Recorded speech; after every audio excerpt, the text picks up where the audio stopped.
Hello and welcome to my channel. It's all new Nissan Micra and you're watching 5 minutes review. Let's go around.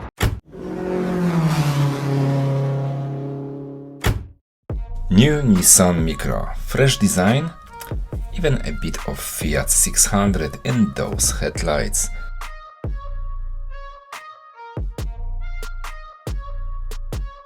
But inside, this feels like Renault took over completely. So, what are you really buying here? Stay with me and you will find the answer. So that's your key. Let's open the boot. Let's try to do it from the key. But no, we can only unlock the boot, but we have to open by the hand. Yes, exactly. The amount of liters you can see right now at your screen, but as you notice, we've got huge step here. Okay, so that will be difficult for people with a big luggage or some heavy items to put something in and get out, in my opinion anyway. Let's check the dimension. As you can see, this is something like almost 21 centimeters. That means a little bit over 8 inches. You've got the cable, you've got something like a double floor, and you've got a compartment for the tools. Lots of space anyway. Lots of space. That's your cable. You've got the one hook, another hook, and one light, just ordinary light, and one parcel shelf. So as you can see, the boot is wide, a little bit over 38 inches, that's meaning 97 centimeters. It's high up to the shelf, a little bit over 21.5 inches, that's mean 55 centimeters. It's quite deep, and it's long, only up to 2 feet, that means 60, a little bit over 61 centimeters. But let me have a look how many rooms we can find here with the seat area.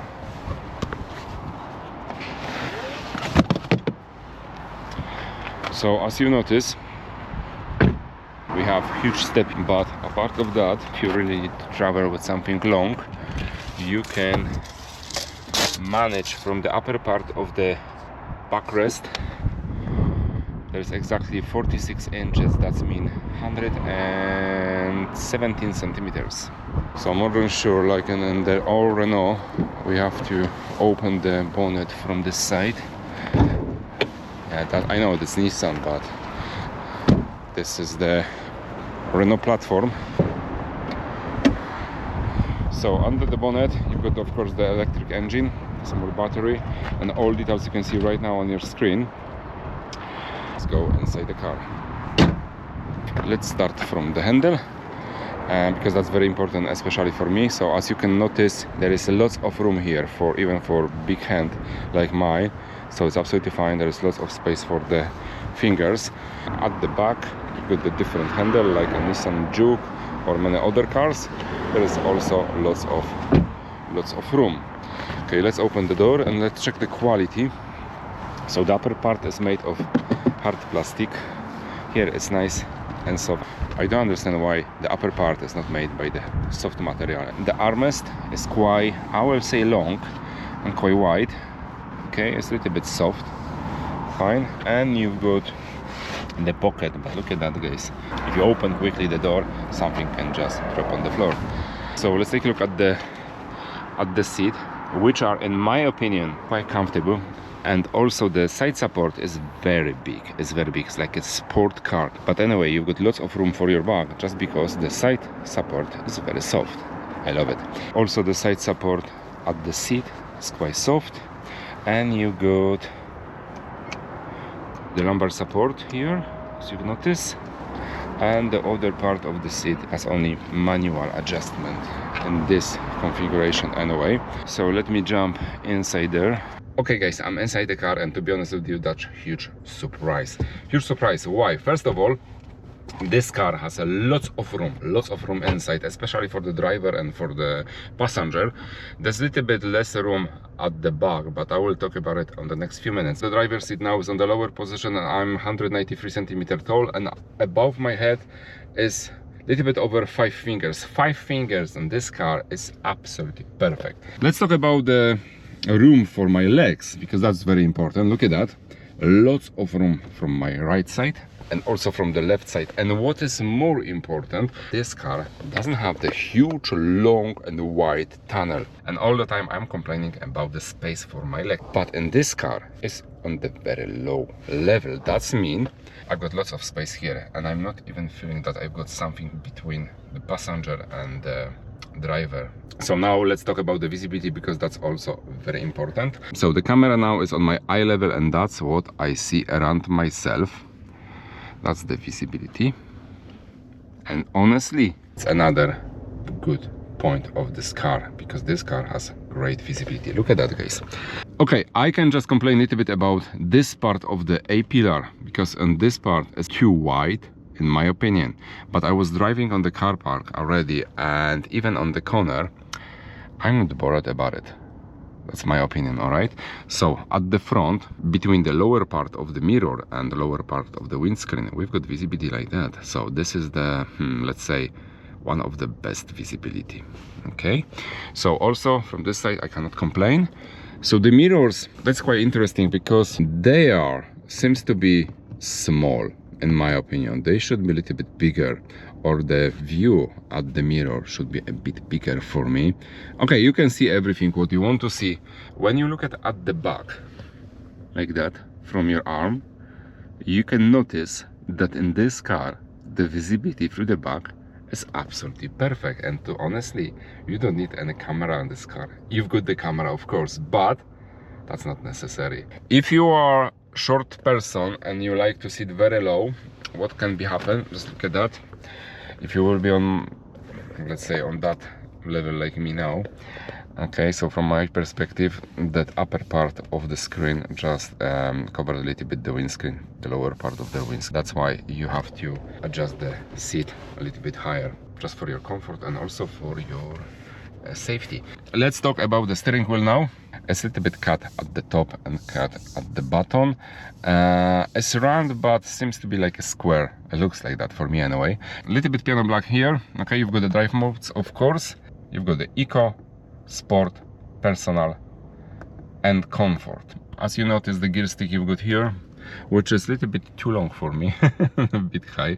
And honestly, when I jumped first time to the car, I wasn't sure where is the start button, because everything was turned on, but not the engine. So I need to press the power button first before I will do anything. As you notice, you have the feeling that you have already been in this car. Why? Because everything looks like in a Renault 5 or Renault 4, just because the Renault and Nissan works together, and this car is on the same platform, so that's why they share many parts together. So, and let me know in the comment below, would you prefer Nissan or Renault? By the way, you've got nice soft material here at the dash, okay? I like it, also here. Okay, so the dash is made by the hard plastic, fine, there is no any head-up display. That's your sensor will recognize your face when you sit in the car, and that's why everything will turn on. Adjustment of the steering wheel, look at that guys. That's huge adjustment in my opinion anyway. At the front of you, you've got huge screen with all necessary information on the right side, as usual at the Renault. Also, you can change that a bit. Okay, that's another graphic with the sat-nav at the front. Okay, and that one is more sporty in my opinion in a way. And let's take a look at the screen, what you can find here. So you got the Google Assist, you got your music, your navigation, then your radio. You can connect by the Bluetooth your phone, Android or Apple. If you're missing something, you can just download from the Google Play Store.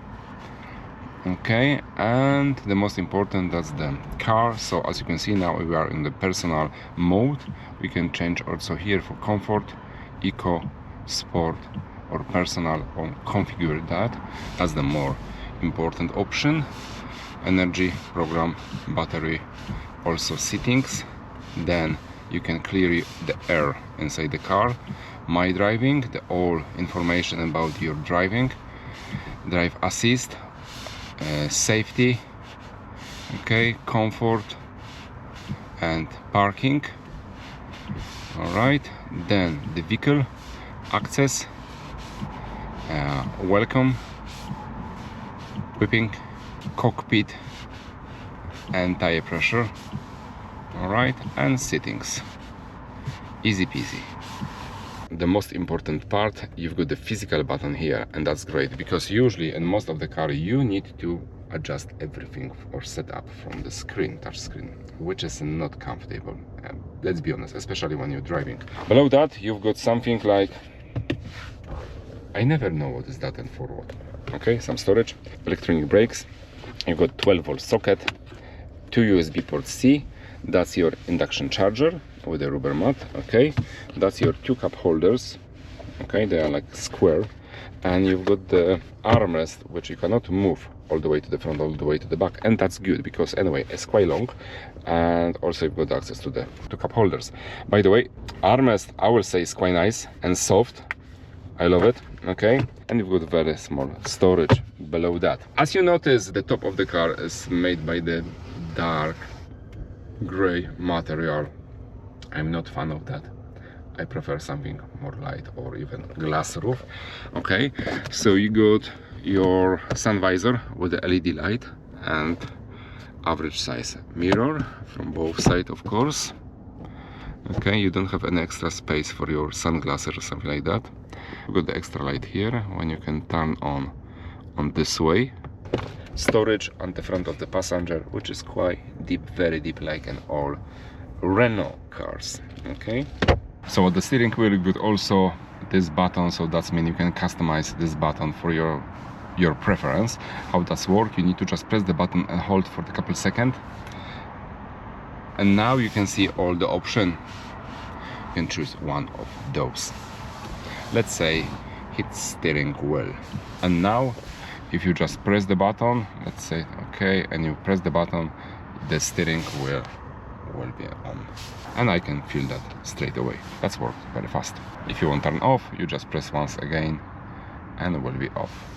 And just take a look at the camera view because that's very important, but let's be honest, that's quality is very weak and you don't see actually many things here. But anyway, the line is still working with the steering wheel. Apart of that, as you can see, it's always better get something like that than nothing. And I will talk once again about the seats because they are absolutely fantastic. I really love the seat. I'm sitting in the car from last maybe 20 minutes, and let's be honest, it's the most comfortable seat, especially with the side support. Like I said before, the side support is quite big but it's soft. That's why you feel very comfortable. Absolutely amazing. Okay, let's talk about the back side. Let me open the door, the back door, and let's check the quality, which is exactly the same like at the front, but this panel is also made by the hard plastic. Okay, so the back seat you can split. As you can see right now, you've got 2 extra LED light, and as you can notice, you don't have any armrest here, and there is not a lot of space here. There is not any extra USB. Okay, you've got the one pocket, another pocket, you've got the flat floor. That's great, but I'm not sure if I can manage to sit behind myself in this car. Let's try. This part of the roof has very strange design, and for the tall people like me, look at that, that's not very comfortable. Okay, also I don't have any space for my leg here. Nothing, completely nothing. I cannot travel like that. So definitely the car is designed for 2 adults at the front and maximum 2 child at the back, so keep in mind. Okay, which is strange because the car looks great, has beautiful design inside and outside, but the back seat is missing something. Please let me know in the comment below what you think about this car, if you would like to buy this car, or if you are already owner of the previous generation of Nissan Micra.